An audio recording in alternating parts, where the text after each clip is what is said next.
तो हेलो दोस्तों, आज यूपी बोर्ड का 10th क्लास का हिंदी का पेपर था। तो इसके हम 20 ऑब्जेक्टिव क्वेश्चनों के आंसरों की बात करेंगे। इसी तरह आप बाकी 10th क्लास के सब्जेक्टों के ऑब्जेक्टिव क्वेश्चनों को जानने के लिए आप हमारे चैनल को सब्सक्राइब करके हमारे साथ जुड़ सकते हैं। तो चलिए बात करते हैं पहले क्वेश्चन की कि शुक्ल युग के लेखक नहीं है। तो इसका सही आंसर हो जाएगा आपका भारतेंदु हरिश्चंद्र। ठीक, बात करते हैं दूसरे क्वेश्चन की, पूस की रात कहानी के लेखक हैं। तो इसका सही आंसर हो जाएगा आपका मुंशी प्रेमचंद। यदि हम बात करें तीसरे क्वेश्चन की कि सिंदूर की होली के नाटककार हैं, तो इसका आपका सही आंसर हो जाएगा लक्ष्मी नारायण मिश्र।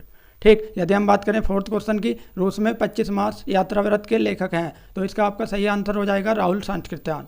ठीक, इसी तरह यदि हम बात करें पांचवें क्वेश्चन की, माटी हो गई सोना स्मरण के लेखक हैं, तो इसका सही आंसर हो जाएगा आपका ए कन्हैयालाल मिश्र प्रभाकर।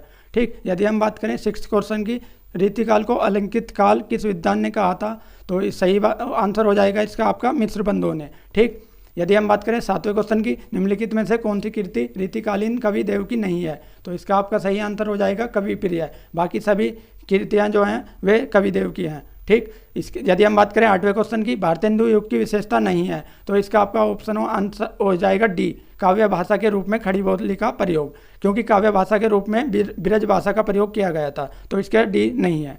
यदि हम बात करें नाइन्थ क्वेश्चन की, 1943 में प्रकाशित तार संपतक का संपादन किसने किया था, तो इसका सही आंसर हो जाएगा आपका सच्चिदानंद हीरानंद वात्स्यायन अज्ञे। ठीक है, नाइन्थ का आंसर हो जाएगा सच्चिदानंद हीरानंद वात्स्यायन अज्ञे। यदि हम बात करें 10th क्वेश्चन की कि राम की शक्ति पूजा किसकी रचना है, तो इसका सही आंसर हो जाएगा आपका सूर्यकांत त्रिपाठी निराला। यदि हम बात करें 11th क्वेश्चन की, हाथी जैसी देह है, गेंडे जैसी खाल, तरबूजे सी खोपड़ी, खरबूजे से गाल, तो उपयुक्त पंक्ति में कौन सा रस है, तो यह आपको पढ़ के भी हंसी आ रही होगी, तो इसका सही आंसर हो जाएगा हास्य रस। ठीक, यदि हम बात करें 12वें क्वेश्चन की, उस काल मारे क्रोध के तन कांपने लगा, मानो हवा के वेग से सोता हुआ सागर जगा, उपयुक्त पंक्ति में कौन सा अलंकार है, तो इसका आपका सही आंसर हो जाएगा उत्प्रेक्षा अलंकार। यदि हम बात करें 13वें क्वेश्चन की, जो सुमृत सिद्धि होए गण नायक करीबर बदन, कराऊ अनुग्रह सोई बुद्धि राशि शुभ गुण सदन। ठीक है, उपयुक्त पंक्तियों में प्रयुक्त छंद है, तो इसका आपका सही आंसर हो जाएगा सोटा छंद। ठीक, यदि हम बात करें 14th क्वेश्चन की, निम्नलिखित में से किस शब्द में अनुपसर्ग का प्रयोग नहीं हुआ है, ठीक, तो इसका आपका सही आंसर हो जाएगा अनुत्तीर्ण। ठीक है, यदि हम बात करें 15 क्वेश्चन की कि नीलकंठ समस्त पद में प्रयुक्त समास है, तो इसका आपका सही आंसर हो जाएगा बहुवीरी।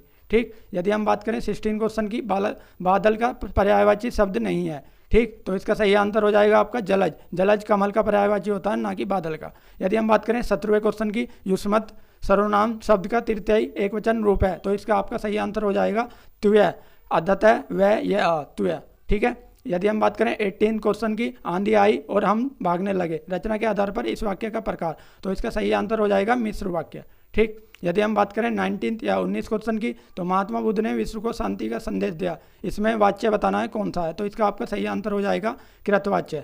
ठीक, यदि हम बात करें 20वें क्वेश्चन की कि वह अचानक चला गया, इसमें कौन सा अचानक पद क्या है, संज्ञा है, सर्वनाम है, क्रिया है या क्रिया विश्लेषण, तो इसका आपका सही आंसर हो जाएगा क्रिया विश्लेषण। ठीक है, तो इसी तरह बाकी सब्जेक्ट के आंसरों के लिए भी आप हमारे चैनल को सब्सक्राइब करके हमारे साथ जुड़ सकते हैं। तो आज इस वीडियो में इतना ही रखते हैं, मिलते हैं नेक्स्ट वीडियो में, तब तक के लिए धन्यवाद, जय हिंद।